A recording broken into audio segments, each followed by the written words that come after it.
Hello all, well, we got to here with Thony in the garden, and we're going to start with the tree again, the apple tree. So, came out here just a minute ago and decided to take a look to see what I could find, and if you can see them some ants and them some aphids. It's only on the newest of new growth. I neem once a week on Sunday morning. I neem everything in the garden, but I also end up neeming. I want to end up neeming this thing like 2 or 3 times a week, I think, at this point. Look at that. That looks like, well, it looks like eggs of something or other. Not sure what. Definitely not ladybug eggs, but which is what I would really hope for. So I'm going to end up neeming this again just after I finish recording this. Stuff works really, really good at stopping, attacks on the growth that already exists. But new growth grows out from where there's no neem, and it just doesn't do any good there.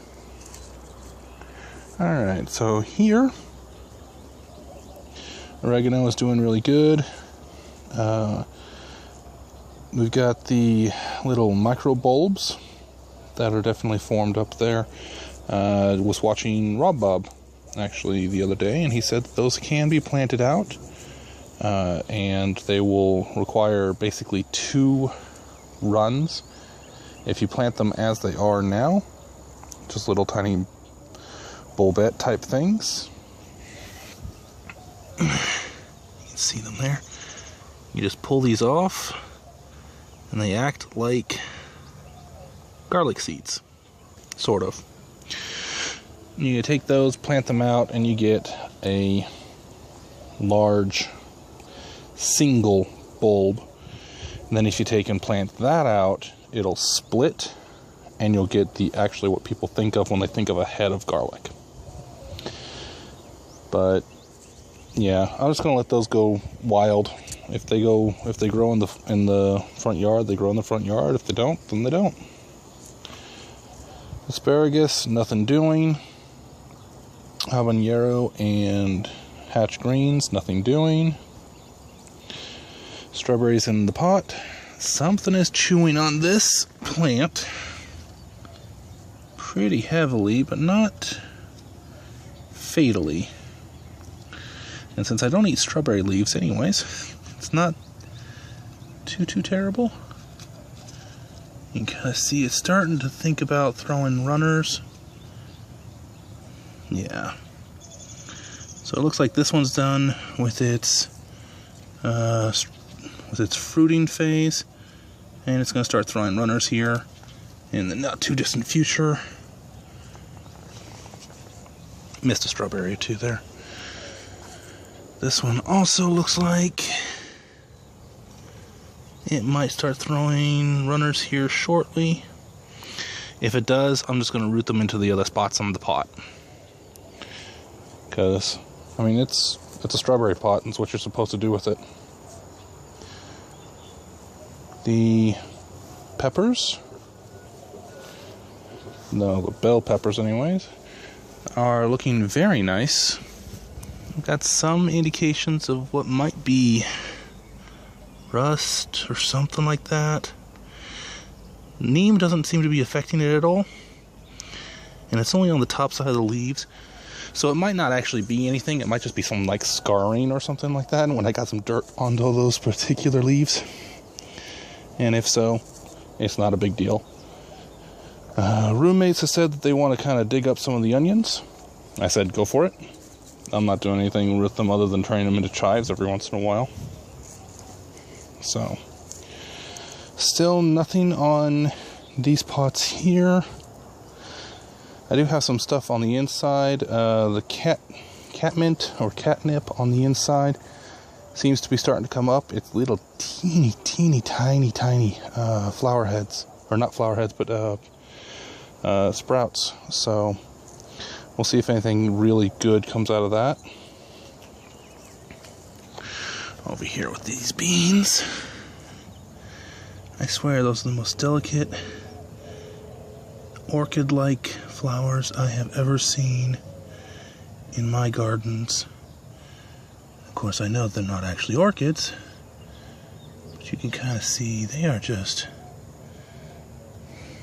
all over the place on this plant and on this plant over here. Yeah, everything except for this smallest plant, and it's got the flower heads, so it's just kind of waiting to do its thing. The cilantro, definitely overplanted. I need to thin it out, but we'll get to that. The strawberries actually have straw around them now, so in an effort to help to protect the berries themselves from the dirt, because the dirt, I mean, just the dirt itself is enough to rot the berry in place on the vine, which is no good. The two basils, larger of the basils is promised. Smaller basil definitely is kicked up and it's going to start growing out on its own. Whatever that is, I have no idea. I'm leaving it alone. The bed's basically empty. I've added some mulch in on that side. A nice, pretty thick layer of it. And hopefully it'll help with some water retention. It looks dry, but the soil underneath is actually pretty decently wet. Tomatoes, coming along pretty well. I've got the taller of the two finally trained in. So it's, you know, kind of just sitting on the inside of the cage, and I'll be able to just train it up inside the cage once it's going along. The other one is coming along, but slowly. And would you look at that? That, I believe, is a firefly. Neat. Can't be getting any nutritive value out of that tomato plant, because them leaves are toxic. Alright, coming over here. When I put straw down for the strawberries, I put some straw down over here too, just to protect these beans. Because if the beans get long enough to actually land in the soil, it can mess them up just as much as it can to the strawberries. You can see these have a white flower on them, and those flowers there look like they've actually been fertilized, which is kind of cool. Okay, the leaves look more yellow than they really do on my look more yellow on my screen than they do in real life, but they still don't look excellent. They are bouncing back though, so that's good. Over here you can see, just see in there, plenty of flowers, so they're coming along very, very nicely. The garlics all look like they're doing okay, excepting that one right there. I'm not too worried about losing one garlic out of all those bunches that I put in. They weren't even vernalized, so whatever. The squashes across the front, that set of squashes right there, not doing great, but it is coming along. Similarly, those lettuces, they're getting bigger. I mean, everything's getting bigger in here. That's pretty much a given at this point. This end is definitely smaller than what is happening over in the middle, because these are all, well, let me put my hand down here. There's my hand. There's the leaf. And that's relatively typical. I've got a squash of some sort that's trying to come up. It'll come up and over the edge here eventually. Here's another squash that's going the other direction.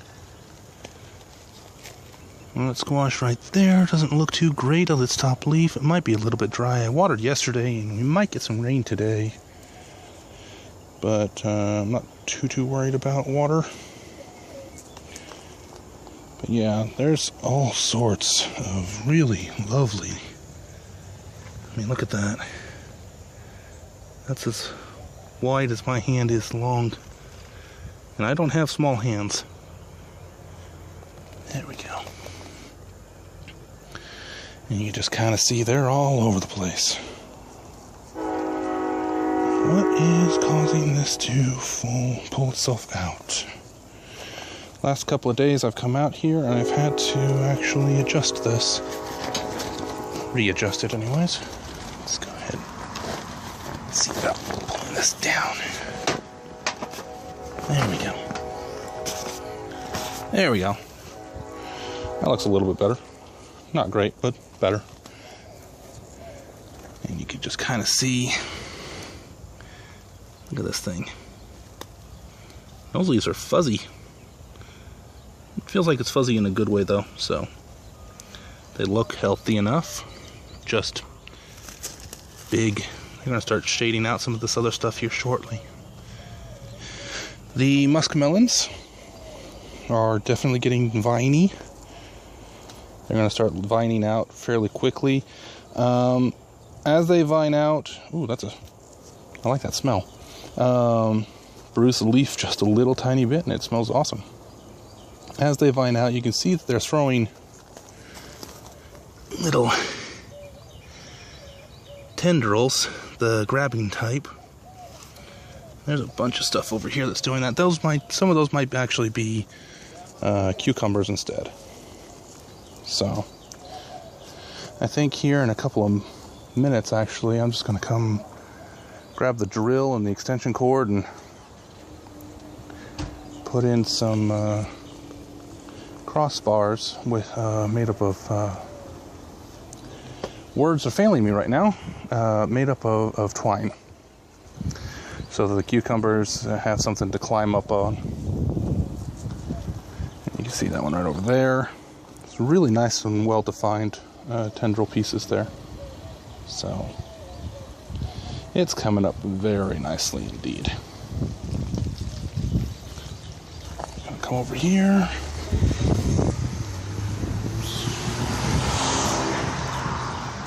Balance.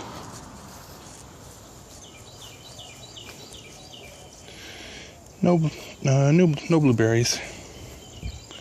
I really need to get back here and do a little bit of trimming back. But the blueberry is still there, and it's still doing quite nicely, actually. It's a little yellowed, but it's not bad. And I'm just going to come back here and trim back in just a minute. So yeah, everything is definitely going bonkers. And we've got a lot of growth going on. Hello all again. See y'all later. And minor amendum. This is the spray bottle that I have. Picked it up from the Walmart for about $10, I think. Fairly simple design.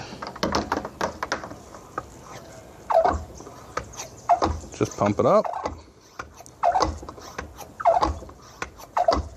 That should actually be enough to do the tree. And use the spray head. So I'm going to go do that, and y'all have yourselves a good one again.